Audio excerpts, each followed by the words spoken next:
Okay, so put the camera right here. So good morning, good morning, good morning. Today is January the 6th, and I'm recording this video. I decided that I'm gonna start recording videos to kind of get stuff off my chest and off my mind. Yesterday, I recorded a really long video on my way to work on my son's little camera. And then when I got to work, realized that it had timed out and it hadn't been recording the whole time. So I decided to try to do it on my phone. So hopefully this works. I do not know what I want to talk about today. Since yesterday I said a whole lot more than a mouthful. And so I don't know what I want to talk about today. So we're just going to drive and record. And a brief synopsis of what my rant was about yesterday. I was basically talking about my health on Wednesday. I had to go to the emergency room because I was having heart palpitations and trouble breathing.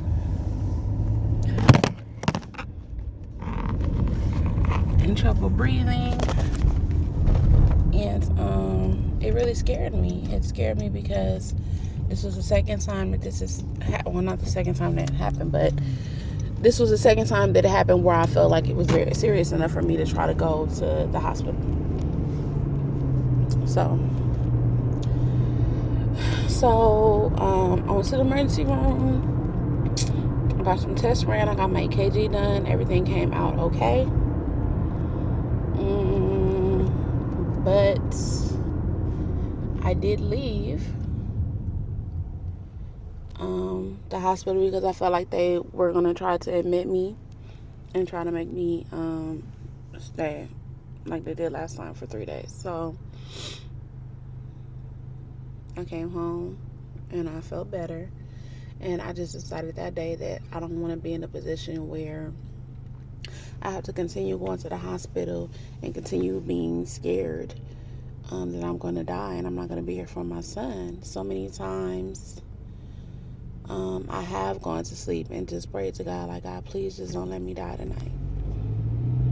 Please just let me wake up in the morning. If you just let me wake up in the morning, I'll do my best to fulfill whatever purpose it is you have me here for.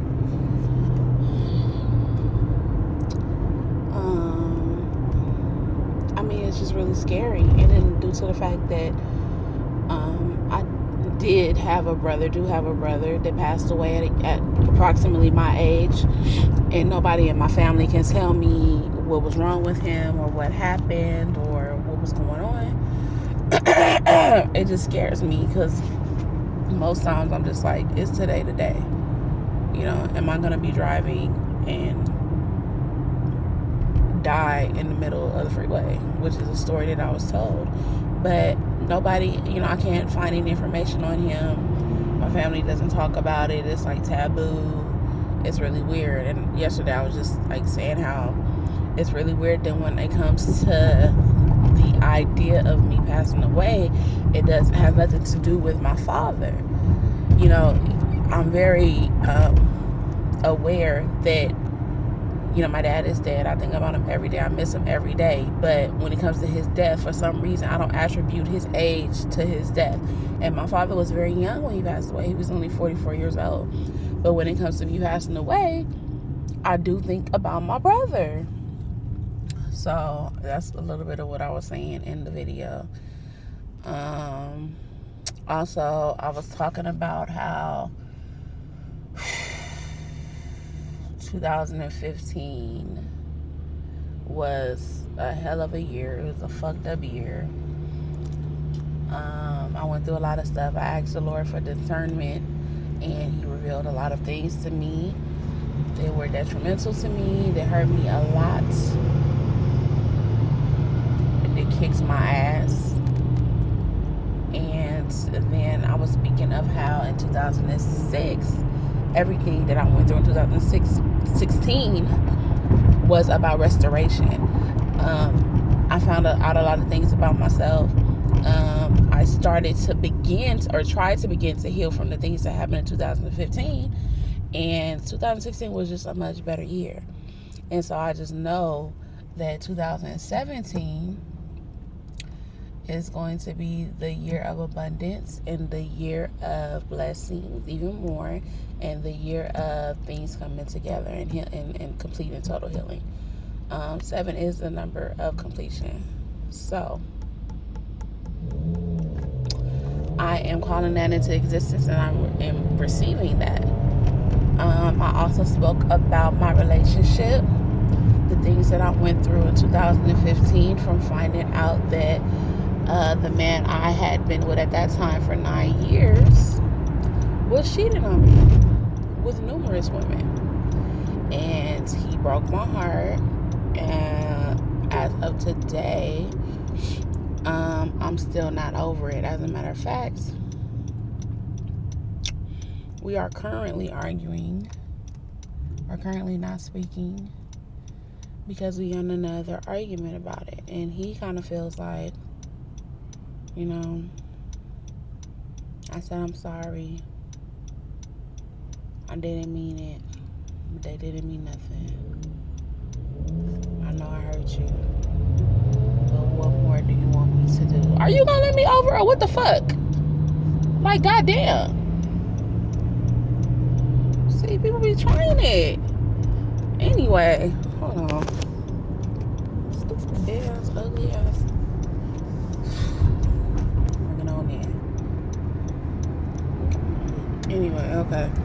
So, yeah, he feels that way. I feel the way I do. I feel betrayed. I feel just discombobulated. I feel not even whole no more. Like, honestly, that situation hurt me to the depths of my soul. And I think that he does not understand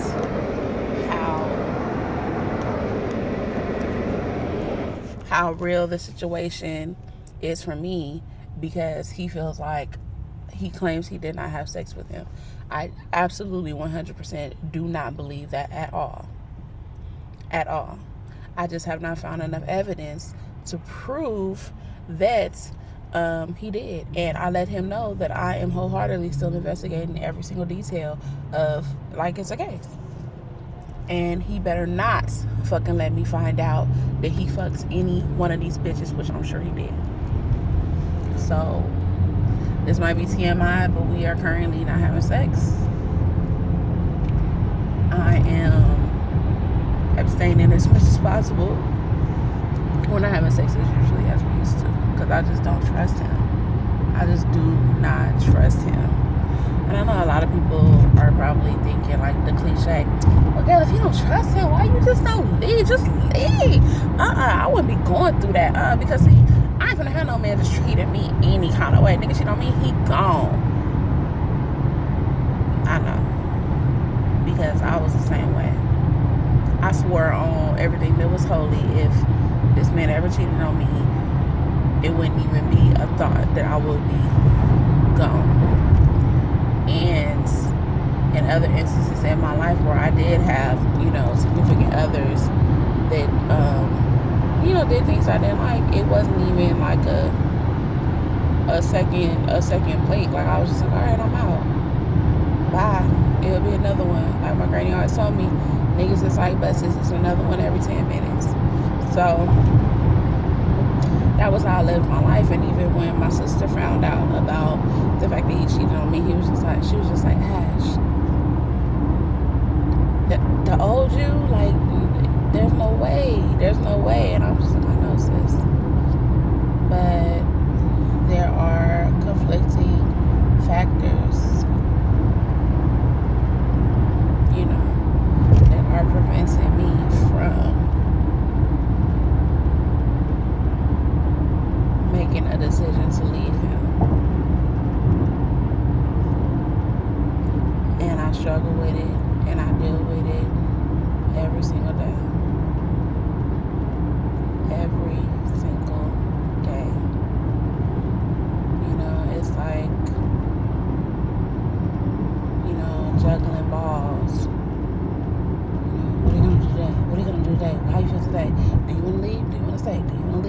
say, do you want to? And he don't understand that. You know, he thinks that, oh, it's been enough time. You should be over it. You know, it wasn't that serious and all this stuff. But from the things that I found, and the things that I read, and the women that I talked to, and just the fact that he did it, it's like, damn, how could you do that to somebody that loved you as much as I love you?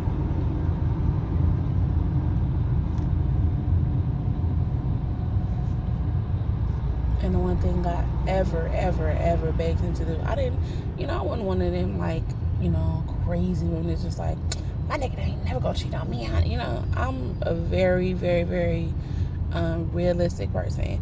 And I used to just tell him, like, you love women. I already know what it is. Like, I'm not, fully wearing rose-colored glasses.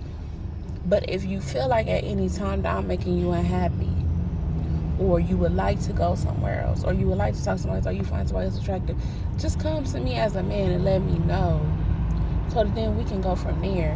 Maybe we do need to take a break. Maybe you do need to go out there and, whatever, test the waters and all this stuff. And who am I to hold that against you? We're not married. Yes, we do have a child together, but we're not fucking married. So if that is something that he wanted to do, I had told him from day one, since we first got together, just say something. When we first got together, we started off as friends. Like, this is really my nigga. Like, this was really like, you know what I'm saying? We was like this. He's always been my best friend. So the fact that he betrayed me like that was like, it's still too much to bear. It's still too much to bear. And so he told me that he knew if he came to tell me anything like that we would separate, and that he would want to probably date, other women, but he wouldn't want me dating other men. And he knows for a fact that I would have went on and dated other men, and then I probably would have ended up not coming back to him. But then you choose to do whatever the fuck. What the fuck if you would have decided to leave me for one of these bitches, or the main bitch that you was really, really fucking with like that? Like, so fuck me, right? Just leave me behind the race, behind the starting line. Like, no. Anyway, I'm just glad that I'm finally at a point where I can speak about this and not just bust out in tears crying, because this is really, really, really, really, really, oh my God. I just wish like he can peek into my heart. Like, I just wish I had like a little window or a door,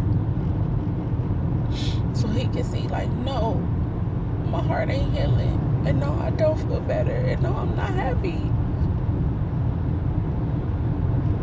Look in here and see how much you fucking hurt me. Look in here and see what you did to me. I'm never gonna get over it. I'm never gonna get over it. And you know how I am, and you knew that from the beginning, because I told you exactly what type of woman I am. I'm never gonna get over it, son.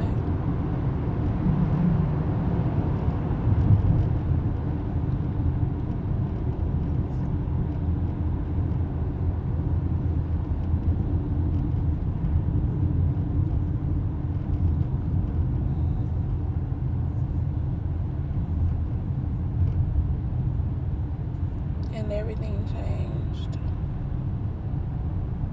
I changed. Our relationship changed. Our home changed. The dynamic of our relationship changed. The love changed. Everything changed.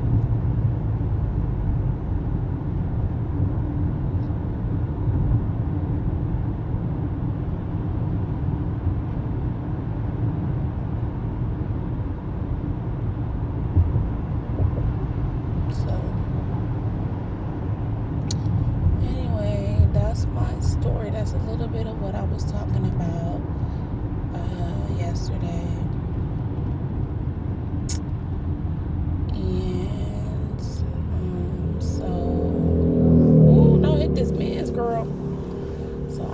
decided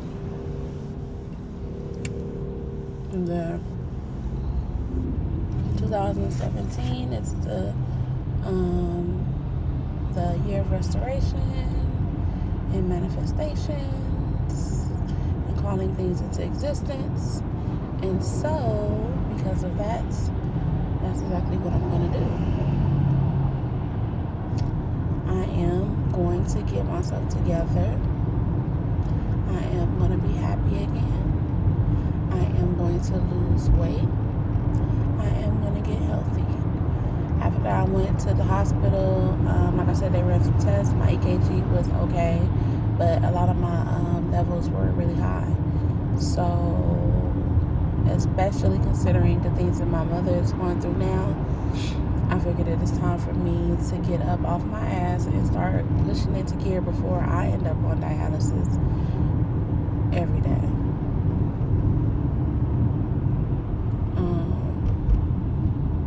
We did just find out that my mother will need a kidney transplant, and how fucked up is it that as her oldest daughter that I can't even be a candidate because I have high blood pressure and my own kidney function is off.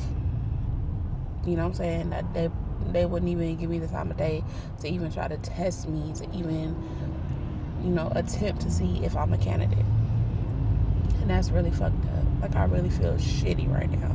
I feel, when I got them test results yesterday, I felt like a shitty ass daughter, a shitty ass person, a shitty ass mother, because why am I walking around letting all of these things affect me, affect my life, affect my health, and just giving up on everything, and then I turn around and say, I don't want to die. Like, girl, what the fuck? You don't want to die, but you're self-sabotaging yourself. You're overeating, you're self-medicating with food, and then you look down or you try to make yourself seem like you're better and say, well, at least I'm not a drug addict, at least I'm not an alcoholic. Like, no, what the fuck? You are hindering yourself just as much as they are. It's just a different type of drug in a different form. So how dare you? How dare I do that? No. That's not no reason to be like, well, at least it's not weed. At least it's not crack. At least it's not coke. At least it's not a fifth of Jack Daniels. No, fuck that. At least it's just a motherfucking 10-piece from Wingstop. At least it's just, a fucking brownie, 3 cookies from McDonald's, a chocolate sundae. At least it's just that. At least when you went in the hospital, your fucking blood pressure was through the fucking roof to where they had to keep sending you there and until the shit gone down and give you extra medicine after you had already took your fucking medicine. No. At least it's not a pipe, but guess the fuck what? The shit is still killing your ass. So this is just how I gotta start talking to myself, because I'm crazy. It's crazy. It's insane. The definition of insanity is doing something over and over and expecting a different result. And I keep doing the same thing to myself, expecting like I'm gonna be okay. I'm 31 years old, soon to be 32 in exactly 6 months. I'm not no damn 19-year-old, 18-year-old, 19, 20-year-old no fucking more. Like, what the fuck? And I'm still doing the things to myself like, oh, I'll live to be 50, I'll live to be 60, I'll live to be 80 like my grandmother. Like, no, girl. This is a wake-up call for me. I love Jeremiah so much. And I cannot imagine not being here with my baby, not seeing him grow up, and he's already getting the personality. He's already blossoming into a little man. And imagine me not being here to see him graduate from high school or even junior high, going on to go to college, meeting a woman to get married and have grandkids.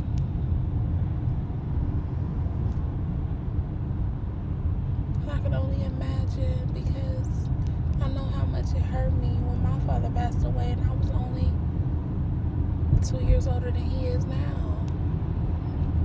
Jeremiah, I don't want to leave my son.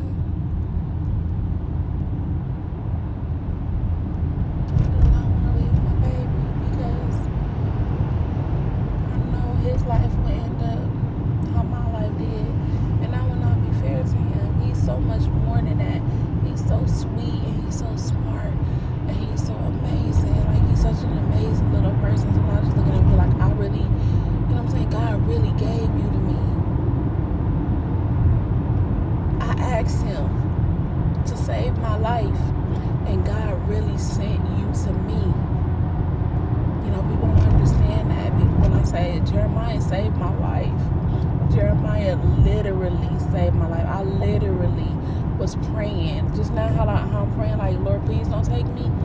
I didn't have no reason to live. My family was all fucked up. I was living from pillar to post, sometimes staying in motels until I finally, stayed with my auntie. And then we had a contentious relationship in the beginning. And I was just like, God, what do you see? Where are you leading me? Where are you sending me? What do you see for me? What am I supposed to be doing? Because wherever the hell I am right now is an endless circle, an endless swamp of dirt and murk and dust, and just, I could not breathe. I didn't give a fuck about nothing. I didn't have no fucking feelings. I had stopped crying. Y'all know I'm a crybaby. I couldn't cry no more. I didn't feel nothing. It was like I was like, what do you call it? A psychopath. Like, I didn't have no fucking emotions. I used to do shit to people and not even give a fuck. I would just pick up and disappear. Nobody would know how I was doing, what was going on with me, and I didn't give a fuck. I didn't give a fuck about how I hurt nobody. And I used to write letters to my dad and write letters to the Lord, and I just said, God, if I have a purpose in this world, in this life, please show it to me. And please save me, because I'm drowning. And I'm praying to go be with my daddy.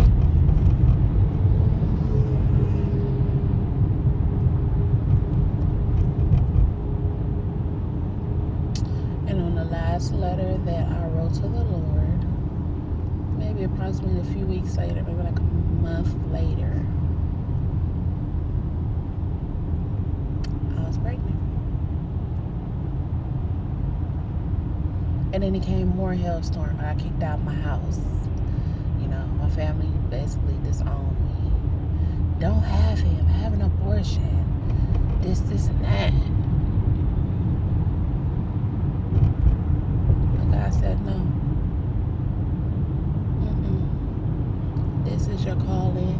This is your purpose. This is what I have for you. You are gonna, my family was again, why would she have a baby? She can't even take care of herself. She's so selfish. She's so materialistic.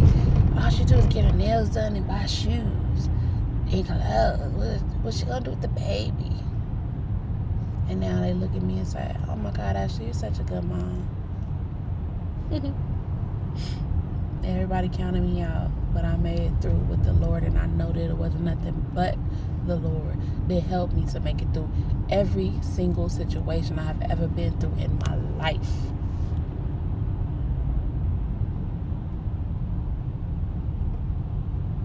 So